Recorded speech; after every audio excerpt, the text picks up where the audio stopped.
I want to add in one thing here that it's useful to everyone, which is that it's very difficult at times for anyone to approach an attorney or really anyone and say that the person that they're dealing with in their life is a psychopath.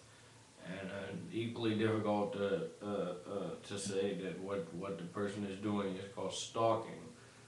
These are terms that don't always, that people don't always hear them as though they have a technical meaning. And I wanted to read something that sheds a little light on what may be going on with an individual of that kind, because it is sort of illuminating and it takes away this need to wonder what to call it. Because there is this long-standing debate in psychoanalysis, and it's just still unresolved, about what would now just be called like an extreme borderline personality, or what they're sometimes called a non-delusional sociopath. But what the main debate has always been about is a term and a bunch of things that are not referred to that much and that are interesting to know. And that is that it is unclear to psychoanalysis what they want to make of the apparent existence of what they're calling moral insanity.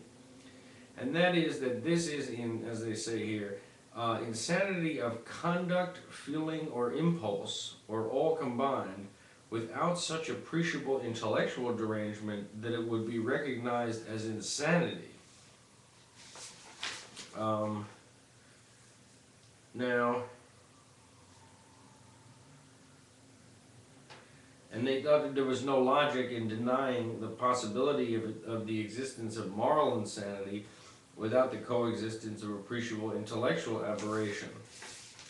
And what they describe is that there are patients like this, and it says, the individual follows the bent of his inclinations.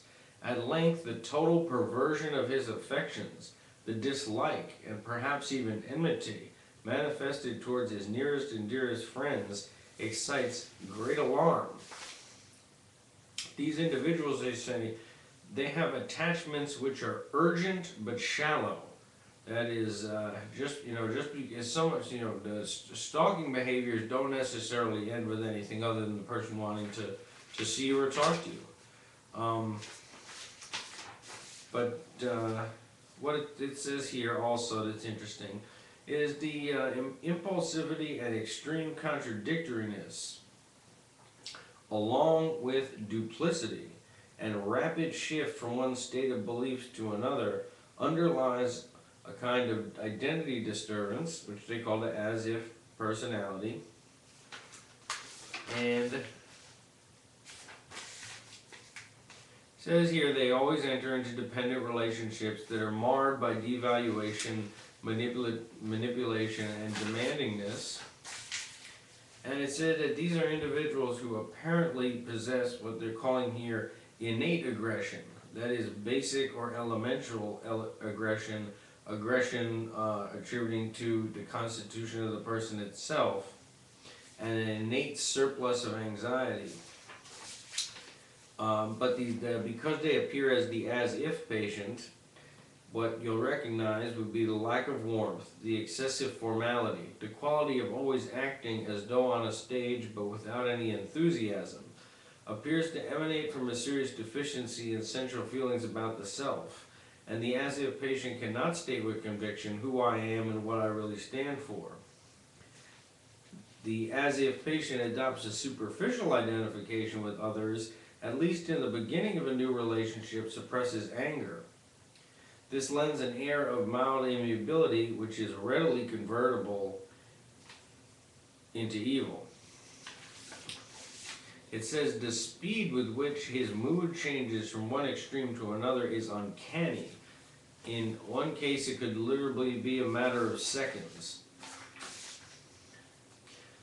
The apparent behavioral normality may depend on superficiality and demonstrates more than anything else the remarkably short sequences of interactive behavior that these persons are capable of maintaining. but outwardly they conduct their lives as if they possess complete and sensitive emotional capacity. But there is always readiness to form intense, engulfing relationships, and they develop a consistent and primitive form of object relations and transference.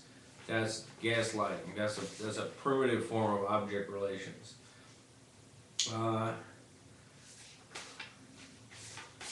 What else?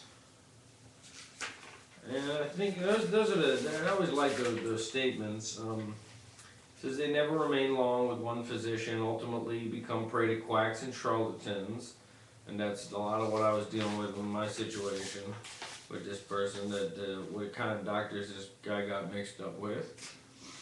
And that kind of thing.